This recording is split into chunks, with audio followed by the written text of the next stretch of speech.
ግንቦት 2014 ዓ.ም እንደ ፈረንጆቹ አቆጣጠር በወቅቱ ለንደን ነበርኩኝ። ከአንድ ወር በኋላ በሰኔ ወር ላይ ወደ ኤርትራ መጓዝ ነበረብኝ።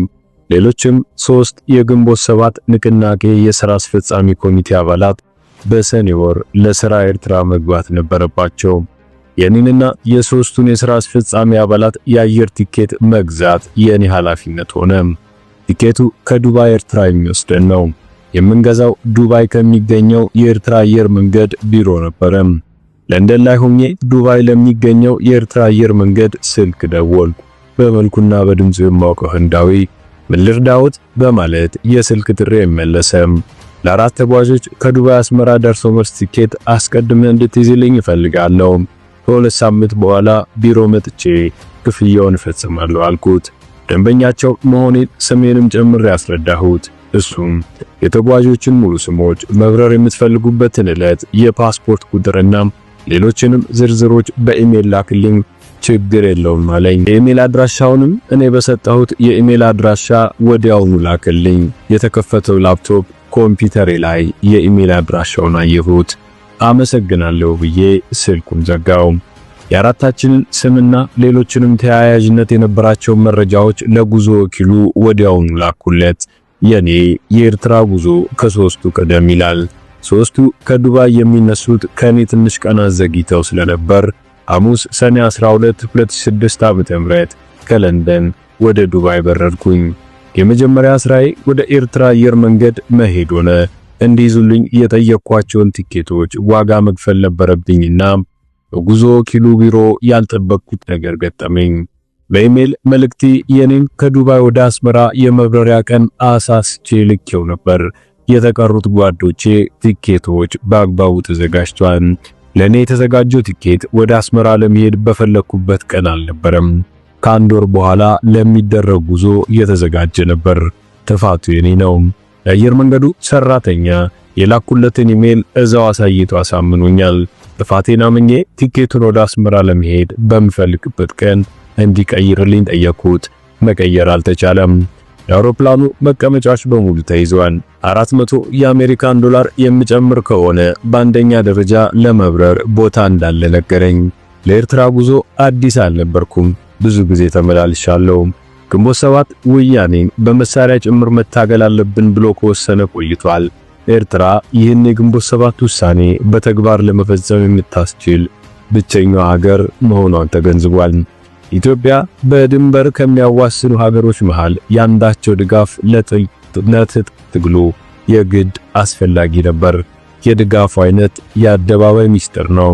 ታጋዮችን የማሰልጠኛ አምባ፣ የስንቅና የትጥቅ ድጋፍ አስፈላጊ ነው።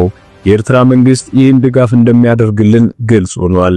በግሌ ለምን የኤርትራ መንግስት ይህን ድጋፍ ለማድረግ ፈቃደኛ ሆነ በሚለው ጥያቄ ላይ ብዙ አልቆዘምኩም። ለማኝ ለጋሹን አይመርጥምና የተለያዩ መንግስታት ለኢትዮጵያ ባላቸው ጠላትነት አንደኛ አይነቱን ለሀገር ተቆርቋሪ ድርጅት ለመደገፍ ፈቃደኛ አይደሉም። ኢትዮጵያ ወዳጅ ባጣችበት በዚህ ጨለማ ዘመን ድጋፍ ሊያደርግልን የፈቀደ የኤርትራ መንግስት ብቻ ነው። ብዙዎች ይህ ድጋፍ ሻዕቢያ ወያኔን በመጥላት የሚያደርገው ነው፣ ኢትዮጵያን ለመጥቀም አይደለም ይላሉ።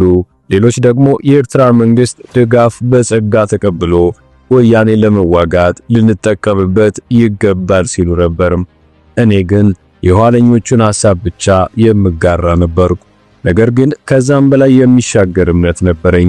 በዓለም ላይ እንደ ኤርትራ ከኢትዮጵያ ጋር በቋሚ ጥቅም መተሳሰር የሚችል ሌላ ሀገር አይገኝም ባይነኝ። በሁለቱ ሀገሮች መካከል የተፈጠረው ቅራኔ ጊዜያዊ እንጂ ቋሚ እንደማይሆን ጽኑ እምነት ነበረኝ።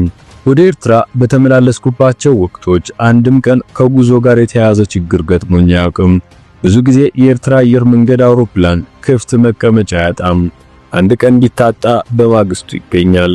ይህ ሀቅ $400 ጭማሪ ከመክፈል በማግስቱ እድሌን እንድሞክር ገፋፋኝ። የጉዞ ወኪሉ $400 ጭማሪ መክፈል እንደከበደኝ ተመለከተ። እንደተለመደው አንድ ተሳፋሪ መቅረቱ አይቀርም፣ ነገ እንሞክራለኝ። የጉዞ ወኪሉ ቃል አበረታታኝ። በኪሴ ለሥራ ከያዝኩት $4000 የድርጅት ገንዘብ 400ም ቀንሶ አንደኛ ደረጃ ቲኬት መግዛት አቅቶኛል ነበርም። የኔ የሥራ እንቅስቃሴ ሚስጥር የበዛበትና በአመኔታ የሚሰራ ስለነበር እንኳን $400 ሌላም ከፍ ያለ ገንዘብ ባጠፋ ከህሊናዬ በስተቀር ጠያቂ አልነበረኝም። ህሊናዬ ግን የድርጅት ገንዘብ ማባከን መስሎ ተሰማው። ዱባይ ላይም ሌላ ያልጨረስኩት ሥራ ነበረኝ። የሶስቱን ተጓዦች የቲኬት ሂሳብ ብቻ ከፈልኩ።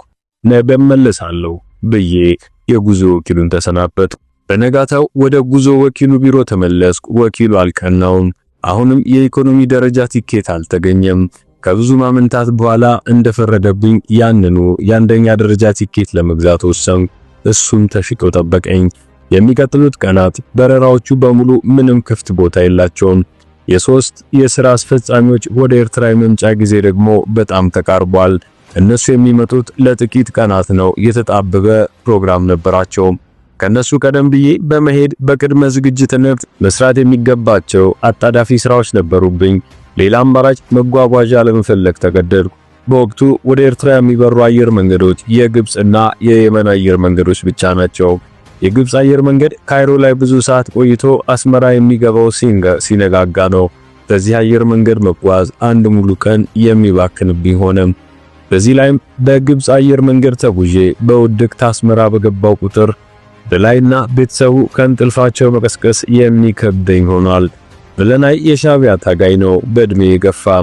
በትግሉ ወቅት ግራ እግሩን በጥይት ተመቶ የሚያነክስ የብዙ ልጆች አባት አረጋዊ ነው። አየር ማረፊያ እየመጣ እንዲቀበለኝ የተመደበልኝ ሰው ነው። የየመን አየር መንገድ ግን በሚገባው ከምሽቱ 2 ሰዓት ስለነበር አንድ ቀን ያደልልኛል። ብሌናይንም አላስቸግረውም።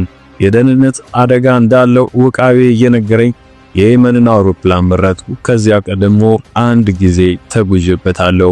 የተመክሮዬ የየመን አየር መንገድን እንድመርጥ አደፋፍሮኛል። ዛሬ በዚህ ሰዓት የዚህን ያንዳርጋቸው ጽጌ ታሪክን ልናወራቸው የወደድንበት ዋነኛው ምክንያት ከዳዊት ድሪባ ታሪክ ጋር በቀጥታ ስለሚገናኝ ነው። ጉምቱ ፖለቲከኛ፣ የትጥቅ ትግል አቀናባሪ አንዳርጋቸው ጽጌ በየመን ስለደረሰበት አፈናና ከዛ በኋላ ወደ እስር ቤት ተወስዶ ከተቀላቀሉት ሰዎች መካከል አንደኛው ዳዊት ድሪባ ነው። ዳዊት ድሪባ ከሰሞኑ በጆን ዳንኤል የቲክቶክ አካውንት ላይ ላይቭ ላይ ቀርቦ ነበር። በወቅቱም መጽሐፍ እየጻፈ እንደሆነና ለታዳሚዎች በቅርቡ እንደሚቀርብ በይፋ አስታውቋል። ከዚህ ውስጥም የያዛቸው እውነተኛ የሚመስሉ ታሪኮች እንደዚሁም የሆኑ በእርግጥ ፊልም ሊመስሉ ይችላሉ እንጂ በእውነት እሱ የተወጣቸው ናቸው። ለትውልዱ አስተማሪ ሆኑ ዘንድ አቀርባቸዋለሁ ሲል ተናግሯል። እንግዲህ ዛሬ የጉምቱ ፖለቲከኛ ያንዳርጋቸው ጽጌና ሌላው አንዳርጋቸውን ተከትሎ ወደ እስር ቤት የገባው አንዱዓለም አራጌ ከሁለቱ ጋር የተገናኘው ዳዊት ድሪባ በቅርቡ መጽሐፍ ያወጣል ተብሏል። ከዛ በፊት ግን እነዚህ ሰዎች ስለዚህ ልጅ የተናገሩትንና በመጽሐፍም ያሰፈሩትን ዛሬ እንነግራችኋለን። አብራችሁን ቆዩ። ሰኔና ሰኞ የተገጣጠሙበት ፖለቲከኛው አንዳርጋቸው ጽጌ በየመን የየመን አየር መንገድ ቲኬት ከቆረጥኩኝ በኋላ ነገሩ አላመራለኝ። በየመን በኩል ለማለፍ መወሰኔ ምቾት አልሰጠኝም፣ ሰውነቴን ቀፈፈው። በዚህ ምክንያት ነበር ለየማነ ገብረአብ ለፕሬዝዳንት ኢሳያስ የፖለቲካ አማካሪ ስልክ የደወልኩት። የኤርትራ አየር መንገድ ክፍት ቦታ እንደሌለውና ጉዞዬን በየመን በኩል ለማድረግ እንደተገደድኩ ነገርኩት። የየማነ ምላሽ እንዴት ሆኖ ፓስፖርት ላይ የተጻፈውን ስምህን የእንግሊዘኛ ፊደሎችን አንብብልኝ አለኝ። ይህን ስሰማ በትዕዛዝ የኤርትራ አየር መንገድ ቦታ እንዲያገኝልኝ ለማድረግ እንደወሰነ ገባኝ። የደወልኩት በየመን በኩል መጓዝ አደጋ ይኖረው እንደሆነ ልጠይቅ ነው። ትንሽ ስላሳሰበኝ ነው። ችግር ይኖረዋል ካልክ የገዛውትን ቲኬት እሰርዘዋለሁ አልኩት። እሱም ትንሽ አሰብ ባደረገና ችግር የሚኖረው አይመስለኝም አለኝ። እንደሱ ከሆነ ለማንኛውም ከሰና አየር ማረፊያ እስክለቅ ድረስ አብሮ የሚቆየኝ የኤርትራ ኤምባሲ ሰው ኤርፖርት እንዲያገኝልኝ አድርግልኝ አልኩት። ስልኩን ከዘጋው ከደቂቃ በኋላ የማነ ደወለ። የየመን አምባሳደር ኤርፖርት እንደሚመጣና ከሰና እስከምትወጣ ከኔ ጋር እንደሚቆይ ነገረኝ። ከጥቂት ሰዓታት በኋላ አልማክቱም ዱባይ ዓለም አቀፍ አየር ማረፊያ ደረስኩ። በየመን አየር መንገድ ደንበኞች ማስተናገጃ ስፍራ ተሰብስበው አበሻ ብቻ ነበረ። የኢትዮጵያ አበሻ፣ የኤርትራ አበሻ። አብዛኛው ተሳፋሪ የደላው እንዳልሆነ ከፊቱ ያስታውቃል። ትንሽ ገንዘብ ለማዳን በአንዲት ጠባብ ክፍል እስከ 10 ሆነው የሚያድሩ፣ ለምግብ ገንዘብ እንዳያወጡ ከየሀገራቸው በሶ ይዘው መጥተው እየበጠበጡ የዱባይ ቆይታቸውን የሚያሳልፉ፣ በሳንቲሞች የረከሰ ሸቀጥ ፍለጋ በዱባይ ፀሐይ ከሱቅ ሱቅ ሲንከራተቱ የከረሙ የደሃ ነጋዴዎች ፊት ይታየኛል። የአብዛኞቹ ተሳፋሪዎች አይን ላይ አየር መንገዱ ከፈቀደላቸው የጭነት መጠን በላይ የገዙትን የሸቀጥ ሸክም የሚያግዛቸው ሰው ፍለጋ ይንከራተታል። ቁና ትንፋሻቸው ደረታቸውን ይንጠዋል። ለመመልከት ለደፈረ በተለያዩ ቦርሳዎችና ሻንጣዎች የቋጠሯቸው ሸቀጦች ከተፈቀደው የክብደት በላይ ይሆንብን ይሆን ብለው የሰጉ ናቸው። የተሳፋሪዎቹ ምስኪን ገጽታ ግን የጉዞን አደገኝነት አላስረሳኝም። ከነዚህ ምስኪን ከሚመስሉና ከሌሎች ጥቂት የደላቸው አበሻ ተሳፋሪዎች መሃል ስንቶቹ የወያኔ ደህንነት አባላት የሆኑ፣ ስንቶቹ ከወያኔ ደህንነት አባላት ጋር በዘር በደምና በጥቅም የተዛመዱ ይሆኑ? ስንቶቹስ ማን እንደሆንኩ ያውቁ ይሆን? ከነዚህ መሃል አንድ ሰው ወያኔዎቹ ያጡ ይሆን? ስልኩን አንስቶ አንዳርጋቸው በየመን አየር መንገድ እየበረረ ነው ብሎ የሚነግራቸው? እነዚህና ሌሎችንም ጥያቄዎች ማንሳት ያልቀረም። ይህ ሊሆን እንደሚችል የተረዳሁት ከራሴ ተሞክሮ ነበር። የኤርትራ ተቃዋሚዎችን በተመለከተ ተመሳሳይ መረጃ የሚያቀብሉኝ በበርካታ የተለያዩ አፍሪካ ሀገራት የሚኖሩ የግንቦት ሰባት አባላት ነበሩን። ይህ መረጃ የሚሰጡኝ ከሻዕቢያ መሪዎች ጋር ባለኝ ግንኙነት መረጃው ይጠቅመኝ እንደሆነ በማሰብ ነው። ዝርዝር መረጃ ነበር የሚደርሰኝ። እገሌ የሚባል ቀንደኛ የኤርትራ ተቃዋሚ በዚህ ኤርፖርት በዚህ ሀገር ፓስፖርት እየተንቀሳቀሰ ነው፣ ለሻዕቢያ ሰዎች ንገራቸው ይሉኛል። መረጃውን ለሻዕቢያ አሳልፌ አላውቅም። ሻዕቢያ እንደ ወያኔ በውጭ ያሉ ተቃዋሚዎች የሚያሳስቡት እንዳልሆነ አውቃለሁ። መረጃውን ችላ የምለውም ለዚህ ነበረ። ይህ ጉዳይ ግን ያስተማረኝ አንድ ነገር አለ። የግንቦት ሰባት አባላት የሚሰሩትን ስራ በተመሳሳይ ለወያኔ የሚሰሩ ሰዎች ሊኖሩ እንደሚችሉ ትምህርት አግኝቼበታለሁ። በእንደዚህ የተመሰቃቀለ ስሜትና ሁኔታ እጅግ ባረጀው ንጽህና በጎደለው ግማታም ኤርባስ 350 የበረራ ቁጥር 516 የየመን አየር መንገድ ላይ ተሳፈርኩ። አውሮፕላኑ ከዱባይ ከሰዓት በኋላ ተነሳ። ዕለቱ ሰኞ ሰኔ 16 2006 ዓመተ ምህረት ነበር። የሀገሬ ሰው ሰኔና ሰኞ ሲገጣጠሙ ችግር ይመጣል እንደሚል አውቃለሁ። እኔ ግን ሰኔና ሰኞ መገጣጠማቸውን ልብ አላልኩም። ልብ ብዬስ ቢሆን ለአባባሉ ትርጉም ሰጥቼ በየመን በኩል የመጓዝ እቅዴን ሰርዘው ይሆን? እኔ እንጃ። ሆኖም ወደ ሰንዓ ጉዞዬን ጀመርኩ። ከጥቂት ሰዓታት በረራ በኋላ ከዱባይ የተነሳው አውሮፕላን ሰንዓ ዓለም አቀፍ አየር ማረፊያ ደረሰ። ሁሉም ተሳፋሪ ወረደ። ጥቂት ተሳፋሪ የዛው ሰንዓ ቀሪ ነው። አብዛኛው ወደ አዲስ አበባና አስመራ ተጓዥ ነው። እንግዲህ እዚህ ላይ ነው የመናዊ ይሁዳ የመጣው። ሁላችንንም ከአውሮፕላኑ በር ተቀብሎ ወደ መስተናገጃ ቦታው የሚወስደን አውቶቡስ ተዘጋጅቷል። እኔም እንደ ሌሎች ተሳፋሪዎች በዚህ አውቶቡስ ላይ ተጫንኩኝ። አውቶቡሱ ብዙ ርቀት አልሄደም። ከአንድ ህንጻ ፊት ቆመ። ተሳፋሪዎችን ተከትዬ እኔም ከአውቶቡስ ወረድኩ። እነሱን ተከትዬ ወደ ህንጻውም ተጓዝኩ። ለመጀመሪያ ጊዜ ከዚህ ጉዞ ጋር የተያያዘው ስጋቴ እውን ሊሆን እንደሚችል ፍንጭ ተመለከትኩ። ሰውየው ሰማያዊ ኮትና ሱሪ ሙሉ ልብስ ለብሷል። ጉንጩን በጫት ወጥሮታል። በመንገደኞች መሃል እያለፈ በቀጥታ ወደኔ መጣ። ልክ እንደሚያውቀኝ ሰው ሰላምታ ሰጠኝ። ትከሻዬን ይዞ ጉንጬ ላይ ሳመኝ። ሌላ ምንም አላደረገም። የጣሊያን የማፊያ የወንበዴ አለቆች የሚገድሉትን ሰው ጉንጩን ስሞ ይሸኙታል። ይሁዳም ክርስቶስን በ30 ሽልንግ ሸጦ ለክርስቶስ አሳዳጆች የጠቀማቸው ጉንጩ ላይ ስሞት ነው። ኃጢአቴ ብዙ መሆኑን ስለማውቅ በአእምሮዬ በተከሰተው የይሁዳና የክርስቶስ ታሪክ ፈገግ አልኩኝ። በምንም ነገር ላይ ስለራሱ ሳያላግጥ የማያልፍ ህሊና ያለኝ ሰው ነኝ። ይኸው ህሊናዬ ብለሽ ራስሽን ከክርስቶስ ለማመሳሰል ቃጣሽ በማለት ተሳለቀብኝ። ለነዚህ ነበር ፈገግ ያልኩት። ያቺ ፈገግታ ለሴኮንድ የመቆየት እድል አልነበራትም። ፈገግታውን በጫረው አእምሮዬ ውስጥ የሚጮኸው ያደጋ ደወል ብቻ ሆነ። በማላቀው የመናይ ጉንጬ ላይ መሳሜ ሌላ ትርጉም የለውም። ለከፍተኛ አደጋ እንደተጋለጥኩኝ ገባኝ። ያሰፈሰፈውን አደጋ ለመከላከል ምንም ማድረግ አልቻልኩም። የኤርትራው አምባሳደር በተሰጠው መመሪያ መሰረት እዛው አየር ማረፊያ ተገኝቶ ዲፕሎማሲያዊ ተጽዕኖ ሊያደርግ ይችል ይሆናል የሚል ቀጭን ተስፋ ተንጠለጠልኩ።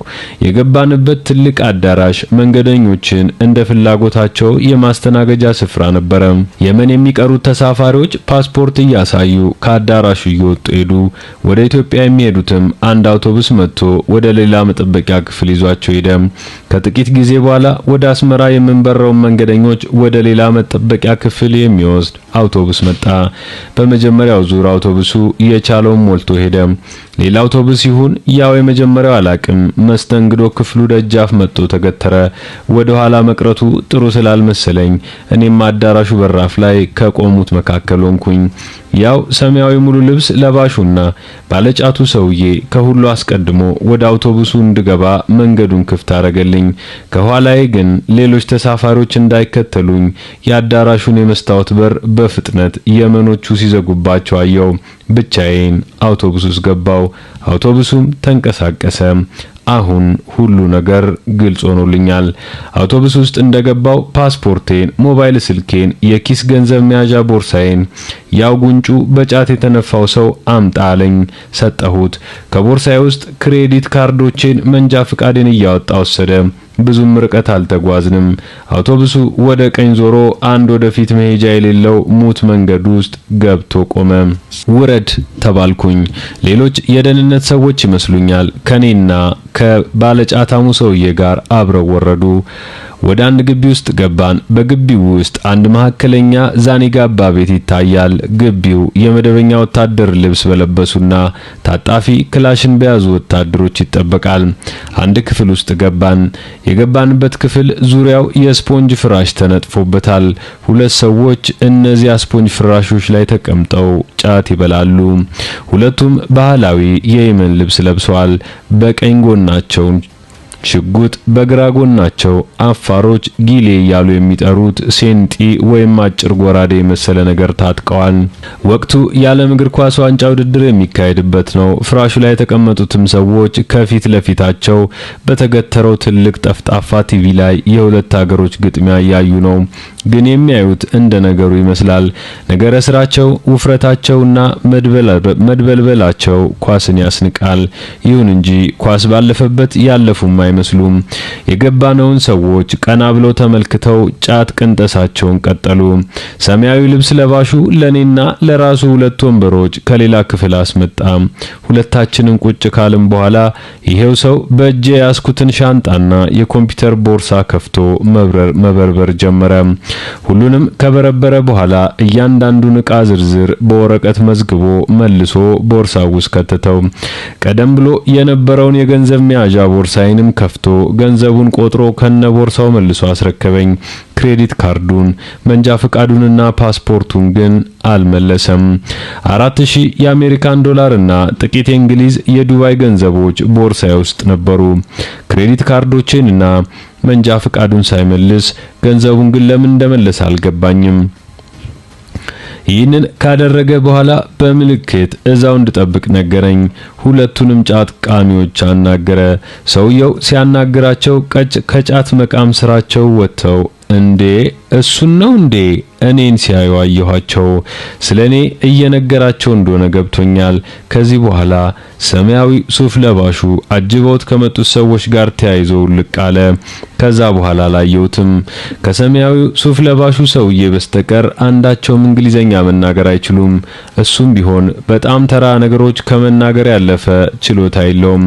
ለማቀርባቸው ጥያቄዎቼ መልስ የሚሰጥ አላገኘሁም። በተወሰነ ደረጃ አደጋው የጠበቅኩት ስለነበረ መሰለኝ ብዙም አልደነገጥኩም። ሁለቱ ጫት ቃሚዎች እዛው ስፖንጅ ፍራሻቸው ላይ ተቀምጠው ጫታቸውን በላዩ አፋቸው ውስጥ ይጠቀጥቃሉ። በክፍሉ ውስጥ እንዳለው የረሱ ይመስለኝ። ቤቱን ጣሪያ ግድግዳውን፣ ወለሉን፣ ዙሪያውን የተነጠፉት ያረጁና የቆሸሹ የስፖንጅ ፍራሾች፣ ቴሌቪዥኑን መቃኘት ያስኩኝ። የማያቸው ነገሮች ያስገርሙኝ ጀመረ። ሰና አየር ማረፊያ የሚሰሩ ሰራተኞች በሙሉ አፋቸው በጫት የተሞላና ከንፈራቸውና ምላሳቸው አረንጓዴ መሆኑ በጣም ገረመኝ። አብረውኝ የመጡት ሰዎች ፍራሽ ላይ ተቀምጠው ጫት ለሚበሉ ሰዎች አስረክበውኝ ከሄዱ ሰዓታት አለፉ። ቲቪ ላይ ይታይ የነበረው አንድ የእግር ኳስ ግጥሚያ አብቅቶ ሌላ ግጥሚያ ጀመረ። የጨዋታው ትንተና የሚተላለፈው በአረብኛ ቢሆንም አንዱ ተጋጣሚ ብራዚል እንደሆነ በተጫዋቾቹ ማሊያ ማየት ችያለሁ። የኳስ ነገር አይሆንልኝምና ይህን የብራዚልና ሌላ አንድ አገር ግጥሚያ በጥሞና መከታተል ጀመርኩኝ። ከዚህ በኋላ ነው እንግዲህ ወደ ኢትዮጵያ ልወሰድ ዝግጅት እየተደረገ እንደሆነ የገባኝ። ወደ አዲስ አበባ መጥቶ ከፍተኛ በሚባል እስር ቤት ውስጥ ገባ። ይህ የታዋቂው ፖለቲከኛ አንዳርጋቸው ጽጌ የመጀመሪያ ያያያዝ ታሪኩ ነው። ቀጥሎም ስለ አንዱዓለም አራጌ ይናገራል። የአንዱዓለም አራጌ እስር ሕይወት መንፈሳዊና ስለ ልቦናዊ ይዘትን ሕይወት ምን እንደሚመስል እንኳን ታስረው ለማያውቁት በስር መማቀቅ ላመጣው ሳይቀር በሚያስደምም መልኩ በዚህ መጽሐፍ ድንቅ አድርጎ ተረከው። በእርግጥ የአንዱዓለምን መጽሐፍ እንድወደው ካደረጉኝ ከሁለት ዋና ዋና ምክንያቶች አንዱና ዋነኛው ከራሱ ጋር በሚሟገት ራሱን በሚመረምር ሰው የተጻፈ መጽሐፍ መሆኑ ነው። በዚህ መጽሐፍ ወይም በ3000 ሌሊቶች መጽሐፍ ውስጥ የህሊና እስረኛ የህሊና ስቃይ በየፈርጁ ተሰንዷል። በሐሰት መወንጀልና ለዓመታት በግፍ መታሰር የሚወልደውን ከበደል የሚመነጭ የህሊና ሰቆቃ ይታያል።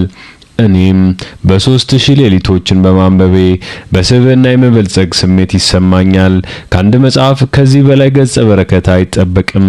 ሁላችንም አንብበን የገጸ በረከቱ ተቋዳሾች ሆነናል። ጉምቱ ፖለቲከኛ አንዱዓለም አራጌ ስክነት ለተሳነው የኢትዮጵያ ፖለቲካ ቅንነቱን ቢኖር ሊያረጋጉ የሚችሉ 3 መጽሐፎችን አስነብቧል። ሁለቱ የተሰናዱት እንዲህ አይነቶቹ ወፍራም ጥራዞች ቀርቶ በብጥስጣሽ ወረቀት ደብዳቤ ለመጻፍ አደገኛ በሆነበት በዛ እስር ቤት ውስጥ ነበረ። ከፖሊሶች እስከ አስተኳሽ እስረኞች በጥብቅ በሚሰለልበት ግቢ ውስጥ ያውም በጨለማ ቤት የተወረወረ እስረኛ ጠንካራ ይዘት ያላቸው መጽሐፎችን ከማዘጋጀት አልፎ በድብቅ ወጥተው እንዲታተሙ ያደረገበት ሚስጥር የአራተኛውን መጽሐፍ ረቂቅ እስካነብ አልተገለጠልኝም ነበር። 3000 ሌሊቶች ቀዳሚዎቹ መጽሐፍቶቹ በምን ሁኔታ ውስጥ እንደተጻፉ ይነግረናል። የቃሊቲ እስር ቤት ጎሮን በግቢው ያለን እስኪመስለን ድረስ ገላልጦ ያሳየናል። ዛሬ እንደ ሲብስቴ ነጋሲ ዘመን ተረት እየመሰለ በሄደው ምርጫ 97 ጦስ የታሰሩ የቅንጅት አመራርና አባላት እስካራሞትና የይቅርታ ሂደቱን ዘግቧል። ራሳቸውን የድሩዬ ነጻ አውጪ ግንባር ዱነግን ብለው የሚጠሩ በከባድ ወንጀል የተፈረደባቸው የአዲስ አበባ ልጆች ለፖለቲከኛ እስረኛ የሚሰጡትን አክብሮትና ትብብር ውስጥ መስዋዕትነትም የሚደርሱ አሉ ብሎ አስነብቦ አስደንቆናል። እዚህ ላይ ነው እንግዲህ የዳዊት ድሪባ ታሪክ የሚመጣው። አንዱዓለም ያሳለፈውን ህመማት እየተረከበ ልባችንን በሐዘን ቢሰብረውም ጥቂቶች ብቻ የታደሉትን ለሀገርና ለሕዝብ በደስታ ዋጋ የመክፈል ብርታትን አስነብቦ አጀግኖናል። በጥቅሉ በኢትዮጵያ ወህኒዎች እስረኞች ምን አይነት ህይወት እንደሚያሳልፉ በአዝናኝ ክስተቶች፣ በአሳዛኝ አጋጣሚዎች፣ ክቡድ መልእክት ባላቸው ቁም ነገሮች አስደግፎ በተዋበ ብር ተርኳል። የኢትዮጵያ እስር ቤቶች ገመና ማጥናት ለሚፈልግም ሆነ ለማህበራዊ ሳይንስ ባለሙያ ከዚህ የተሻለ መጽሐፍ እንደማይኖር ግን እርግጠኛ ነኝ ሲል ጋዜጠኛ ተመስገን ደሳለኝ ነበር የተናገረው። እንግዲህ በዚህ በ3000 ሌሊቶች መጽሐፍ አንዱዓለም አራጌ ፖለቲከኛው አንዳርጋቸው ጽጌ በነበሩበት የእስር ቤት ክፍል ውስጥ እጅግ ከፍተኛ ወንጀል ፈጽማቸዋል ተብለው ከታሰሩት ያሁኑ ዳዊት ድሪባ የድሮ ድሩዬ ተጠቅሶ በዝርዝር ተጽፎበታል። በተለይም በህይወቱ ውስጥ ካጋጠማቸው ከፍተኛ የሚባሉ አስደንጋጭ ታሪኮች መካከል በ7 ጥይት ተመቶ ሚኒሊክ ሆስፒታል ሞቷል ተብሎ ከገባ በኋላ አስከሬን መርማሪው በህይወት እንዳለ አረጋግጦ ድጋሚ የህይወት ሰንሰለት የተቀጠለለት ሰው ነበረ። ዳዊት ድሪባ ይህንንና ሌሎች ታሪኮችን የጻፈበትን መጽሐፍ በቅርቡ እንደሚያወጣው ተናግሯል። ዳዊት ድሪባ ከነ አንዱዓለም አራጌ ከነ አንዳርጋቸው ጽጌና ሌሎች በ97ቱ ምርጫ ምክንያት የታሰሩ የፖለቲከኛ እስረኞች ጋር የመገናኘት እድልን አግኝቷል። በተለይም ደግሞ ታንከር እየተባለ ይጠራ በነበረው እስር ቤት ከፍተኛ ጫናን ይደረግባቸው የነበሩ ፖለቲከኞች ብቻ ወይም ደግሞ በድብቅ ወይም ደግሞ ከፍተኛ ወንጀልን የሰሩ ወንጀለኞች ብቻ በሚታሰሩበት እስር ቤት ውስጥ ከ10 ዓመታት በላይ ኖሯል። በዚህ አጋጣሚ ነው እንግዲህ ከነዚህ ፖለቲከኞች ጋር የተገናኘው። ታሪኩንም ለነዚህ ፖለቲከኞች ሲናገር እንባ ይተናነቀዋል። ከዚህ በፊት ያሳለፈው ህይወት፣ የልጅነቱ የሰፈሩ አኗኗር እዚህ ደረጃ ላይ እንዳደረሰው ለአንዱዓለም አራጌ ዘርዘር አድርጎ ተናግሯል። ብዙ የሚባሉ ፈተናዎችን አልፎ እዛ እንደደረሰና በከፍተኛ ጥብቅ በሚባል እስር ቤት ውስጥ ገብቶ ብዙ ዓመታትን እንዳሳለፈ ለአንዱዓለም አራጌ ነግሯል። ለ7 ጊዜ በጥይት ተመቶ ህይወቱ እንደተረፈ ከዛም ባለፈ እስር ቤት ውስጥ ከገባ በኋላ ብዙ ታሳሪዎች ከሱ ጋር ለመደባደብ እንደሚፈልጉ እሱም ደግሞ በከፍተኛ ስምና ዝና እስር ቤት ውስጥ የናኘ እንደሆነ ለአንዱዓለም አራጌ ነግሮታል። ከዳዊት ጋር ብዙ ጊዜ ማሳለፍን ለመግባባት ወይም ደግሞ ከሱ ለመለየት ከፍተኛ የሚባል ቁጭትን ይፈጥራል። ልጁ በቀላሉ ተግባብቶ ከሰዎች ጋር መኖር የሚችል ነው ሲል አንዱዓለም ይጽፋል። ከልጅነታችን ጀምሮ በእንደዚህ አይነት ስራ ውስጥ ተሳትፈን የኖርነን ይላል። ከረዩ አካባቢ እንዳደገ የሚናገረው አዲስ አበባ ሰዎች አትክልትና ሌሎች ሽንኩርቶችን ጭነው በሚያልፉበት ጊዜ ከመኪኖቹ የሚንጠባጠበውን ሽንኩርትና ዕቃ እየሰበሰባችሁ አምጡ ተብለን እንሰማራ ነበር። ይህንን የምናደርገው ደግሞ ቤተሰቦቻችን አቅም ስለሌላቸውና እነሱን በመደገፍ ኑሯችንን ስለምንገፋ ነው። ከዛ ጊዜ ጀምሮ ህይወታችን በዚሁ እንዳደገና ከፍ ያለ ወደ ዝርፊያና ቅሚያ ወንጀሎች እንደገባ ለአንዱዓለም ነግሮታል። ዳዊት ድሪባ ወይም ኤልያስ ድሪባ የወንጀል ታሪኩ ሰፊ ነው። የኢትዮጵያ ፌዴራል ፖሊስ እንደገለጸው ግለሰቡ ኤልያስ ድሪባ በዳኔ ይባላል። ዳዊት ድሪባና ጀማል ኑሩ የሚሉ ስሞችን በመጠቀም ረጅም የወንጀል ታሪክ አለው። የወንጀል ብዛቱ ከ1989 ዓመተ ምህረት ጀምሮ በድምሩ 28 የወንጀለኝነት ሪከርዶች እንዳሉት ፖሊስ አስታውቋል። ዋና ዋና የወንጀል ዝርዝር ብሎ ካስቀመጣቸው ውስጥ 11 የጦር መሳሪያ ዝርፊያ፣ 3 ሰው መግደል ወንጀል፣ 6 የቅሚያ ወይም የዘረፋ ወንጀሎች፣ ስርቆት፣ ሐሰተኛ ሰነድ መገልገልና ከእስር ቤት የማምለጥ ፍርዶች ናቸው። ከተፈረደበት የቅጣት አይነት አንደኛው የፌዴራል ከፍተኛ ፍርድ ቤት በእነዚህ ወንጀለኞች ወይም ወንጀሎች ጥፋተኛ ብሎ 3 ጊዜ የሞት ፍርድ ፈርዶበታል። በኋላ ላይ የሞት ፍርዱ ወደ እድሜ ልክ እስራት ተቀይሮለታል። በመቀጠልም ቅጣቱ ወደ 25 ዓመት ዝቅ ተደርጎለት 17 ዓመታትን በማረሚያ ቤት ካሳለፈ በኋላ በይቅርታ ተፈቷል። ፖሊስ ይህንን መረጃ ይፋ ካደረገ በኋላ ግለሰቡ ከልጅነት ጀምሮ የሚያውቀው አንዳንድ የቀድሞ መርማሪዎች እንደሚሉት ከሆነ ግለሰቡ ገና በ17 እና 18 ዓመቱ በአዲስ አበባ መርካቶና ጥሮታ ሰፈር አካባቢዎች በወንጀል ስራ የተሰማራ እንደነበር ተናግሯል። በሌላ በኩል ደግሞ ግለሰቡ ከስር ከተፈታ በኋላ በብሔሬ ምክንያት ነው የታሰርኩት የሚሉ ንግግሮች በአብዛኛው ሰዎች ዘንድ ሲንጸባረቁ እንደነበር ፖሊስ ያስረዳል።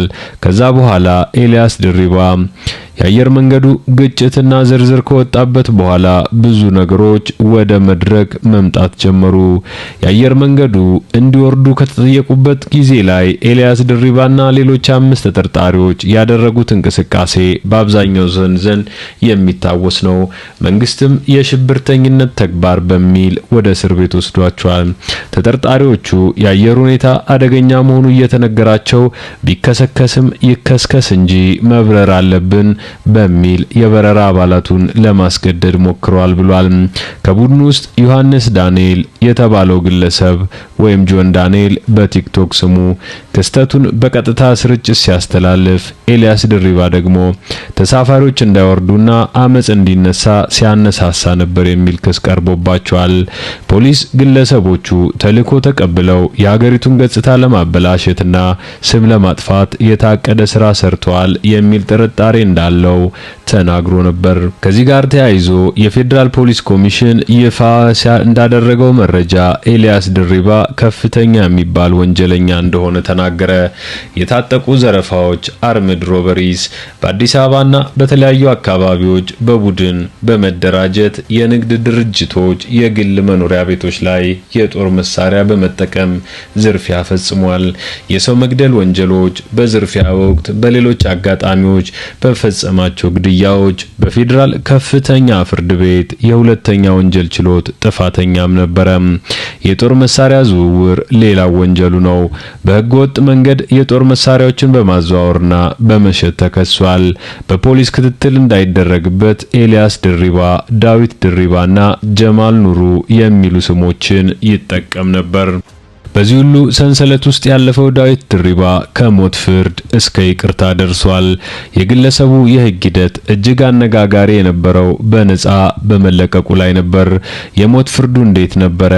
በፈጻሚዎቹ በፈጸማቸው ተደራራቢና አሰቃቂ ወንጀሎች ምክንያት በሶስት የተለያዩ መዝገቦች የሞት ፍርድ ተፈርዶበት ነበር። የመጨረሻው የሞት ፍርድ የተፈረደበት የካቲት 23 2000 ዓመተ ምህረት ላይ ነው። በምህረት በሀገሪቱ በነበረው የፖለቲካና የህግ ለውጥ የሞት ፍርዱ ወደ እድሜ ልክ እስራት ከዚያም ወደ 25 ዓመት እስራት ዝቅ ተደርጎለታል። ግለሰቡ 17 ዓመታትን ካሳለፈም በኋላ በመልካም ስነ ምግባር በሚል በይቅርታ ተለቆ ነበር። ሆኖም አሁን የተከሰሰበት ወንጀል ግለሰቡ በማረሚያ ቤት በነበረው ቆይታ እንዳልታረመ ያሳያል በሚል በህዝብ ዘንድ ቅሬታንም ተነስቶበት ነበር። ከዚህ ታሪክ ጋር ተያይዞ ከአውሮፕላኑ ላይ አንወርድም ብለው አብረውት የተያዙት 6 ግለሰቦች ዮሐንስ ዳንኤል፣ አማኑኤል መውጫ፣ ናትናኤል ወንደሰን፣ ይዲዲያ ነጻነት እንዲሁም እሌኒ ክፍሌ ነበሩ። በአሁኑ ወቅት በፌዴራል ፖሊስ ምርመራ ተደርጎባቸው ከነዚህም መካከል አብዛኞቹ ከእስር ቤት ወጥተዋል። በዛሬው ዕለት ልናሳያችሁ ወደድነው ዳዊት ድሪባ እጽፈዋለሁ ካለው መጽሐፉ ጋር ተያይዞ ከዚህ በፊት የነበሩ ፖለቲከኞች እንደ አንዱዓለም አራጌ፣ እንደ አንዳርጋቸው ጽጌ ካሉ ከፍተኛ የፖለቲካም ይሁን ሌላ ስብዕና ካላቸው ሰዎች ጋር የመገናኘት እድል ገጥሞት ስለነበረው ነው። ዳዊት በእነዚህ ሁሉ ወንጀሎች ከተጠረጠረና እስር ቤት ከገባ በኋላ በረቀቁ ቴክኒኮች እስር ቤቶችን እየሰበረ ያመልጥ ነበር። ሰውነቱ ደቃቃና ብዙም ትልቅ የሚባል ባይሆንም ያለውን ብሩህ አእምሮ ተጠቅሞ ነገሮችን ከማከናወን ወደ ኋላ አላለም። ዳዊት ለረጅም ጊዜ ከእስር ቤት አምልጦ ይኖር በነበረበት ሰዓት በከፍተኛ መንግስታዊ ኦፕሬሽን በመንግስት የጸጥታ ኃይሎች ቢሾፍቱ ከተማ ላይ ተከበበ። ፊልም በሚመስል መልኩ ዳዊት ላይ የጥይት ናዳ ወረደበት። ከዛ በኋላም በ7 ተከታታይ ጥይቶች ሰውነቱን ተመታ።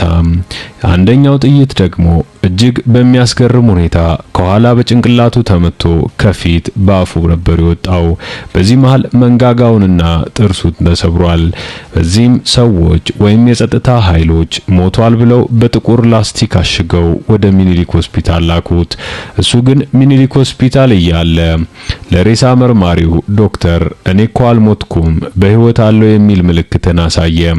ከዛ በኋላ ወደ ሕክምና ተወስዶ ህይወቱ ተመለሰ። በመጨረሻም በከፍተኛ ጥንቃቄ ተይዞ ሕክምናውን ተከታትሎ ሲጨርስ ወደ ቃሊቲ ወረደ።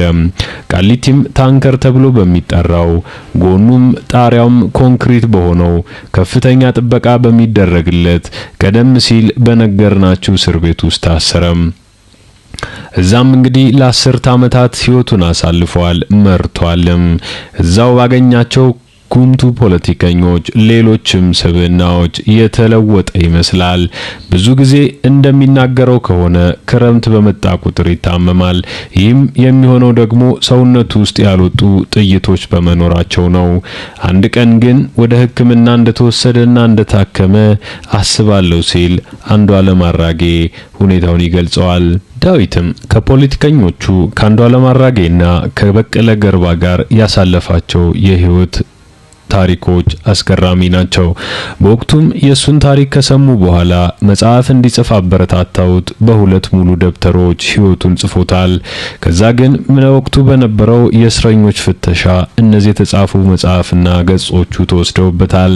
እንግዲህ ከዚህ ታሪክ በመነሳት ዳዊት ድሪባ ትላንትና በጆን ዳንኤል መድረክ ላይ እንደተናገረው መጽሐፉን ጽፎ እንደጨረሰና በቅርቡ ታትሞ ለህዝብ እንደሚደርስ ተናግሯል። ብዙ ፊልም የሚመስሉ ህይወትን ያሳለፈው ይህ ልጅ በወቅቱ በነበረው የማህበራዊ ሁኔታ፣ የፖለቲካዊ ሁኔታ በግልጽ የሚያሳይ ነበር። አሁን ይህንን ለትውልድ አስተላልፎ በፊልም መልኩ በመጽሐፍ መልኩ ለወንጀል መከላከል የሚያበቁ ብዙ ምስጢሮችን ያጨቀ መጽሐፍ እንደሚሆን ይጠበቃል። ብዙ ወጣቶች ከዚህ ተምረው ህይወት እንዴት ማስተካከል እንዳለባቸው የሚመክር ይሆናል ተብሎም የሚጠበቅ ነው።